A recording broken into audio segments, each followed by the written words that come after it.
And we're ready to go on a ride. Last night, beloved late-night talk show host David Letterman took his final steps onto the Ed Sullivan stage. But what did he and others bring to the talk show world? Well, we're kind of setting the landscape, and then we're going to talk because Shawn Wayans is in the house. Oh, man. I'm taking your job, Letterman. Late-night talk show hosts have long been a staple in television programming since the show Tonight with Steve Allen premiered in 1954. The Tonight Show, starring Johnny Carson.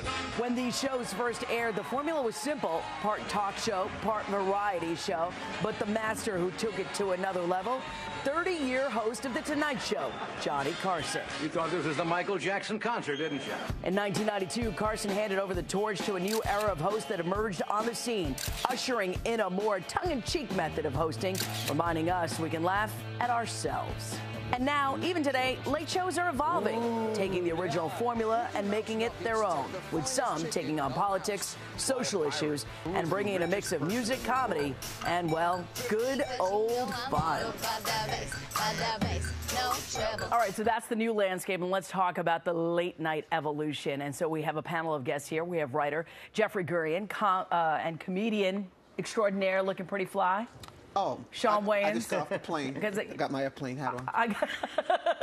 And editor-in-chief of TVGuide.com, Mickey O'Connor. Thank you guys for being here. Thanks. So let's talk about the late. What did you think about the finale? Was it the finale that you expected? Shawn, first question. I didn't see it. I was on the airplane. That's fine, but what is? But it felt like it was really big.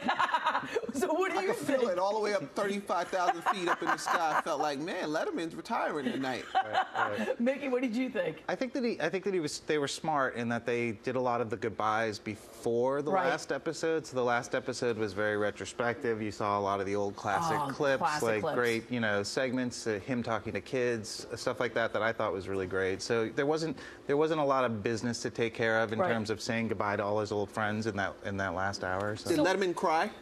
No, but we did see a part of him that was very personal, which we never get to see, which we saw his wife and his kids. So, Jeffrey, what did you think about that? Did we break a little bit into what is inside David Letterman?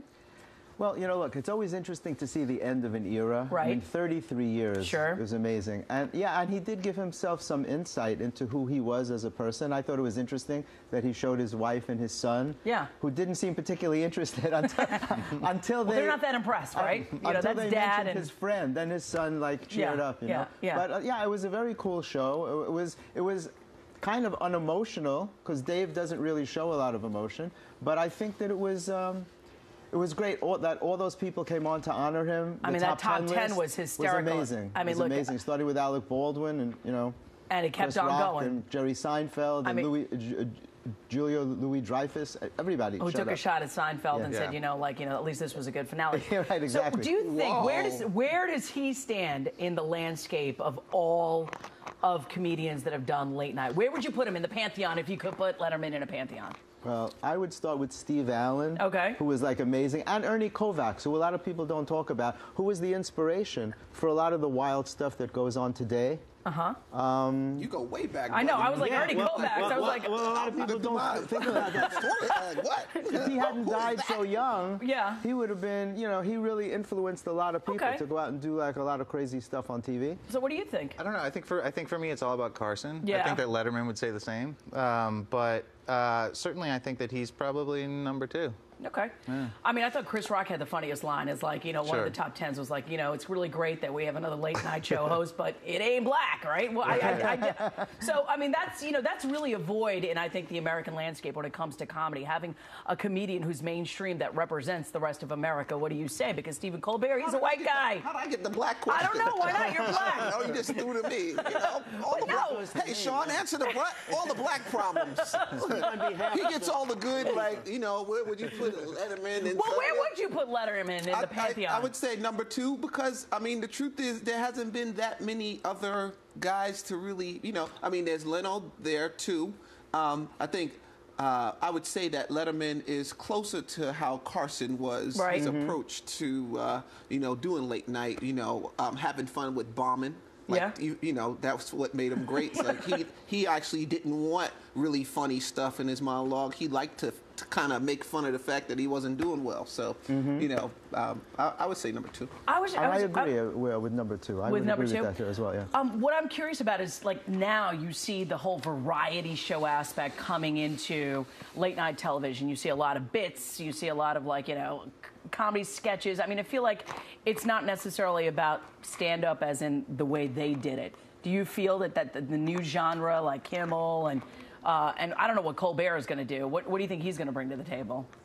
That remains to be seen, but I think having a stand-up background is very important. Like, to me, Jimmy Fallon's killing it. Yeah. To me, he's the most talented of all the late-night hosts that there ever He's more were. talented than Kimmel and everybody else, and Conan? He sings, dances, he's plays very, instruments. he's very versatile. He just, you know, and he has this kind of impish, kind of substitute teacher kind of vibe. Like, he's almost like he's hosting as if he doesn't care. He's guest hosting for somebody. Mickey, you're quiet. Come on, Mickey, jump in. If it's good or not. Well, I think that you know, the thing that Jimmy Fallon has right now is he has a sort of sweetness. Yeah. I think that a lot of famous, you know, late night hosts have had a bit of an edge. They've had, you know, a little bit cranky. Yeah. I like cranky. I like edgy. Sure. But I think that, likes sweet. Yeah, he's Jimmy very Fallon gracious. is like, Yeah, he's very sweet. Yeah. But funny. Very gracious and very welcoming. And welcoming and talented. and makes game his to do guests anything. feel comfortable. And game to do anything. And that's what the whole thing about late night is that guy you want to fall asleep to. Like, what is who? It's about they put you to bed. Yeah, exactly. The last person that you see before you go to bed, right? Yeah. Okay, so what are you doing this weekend? Speaking about, like, putting people to bed and what's going on. I like the segue. I'm out here doing stand-up at the Stress Factory, putting people to bed out there all weekend long.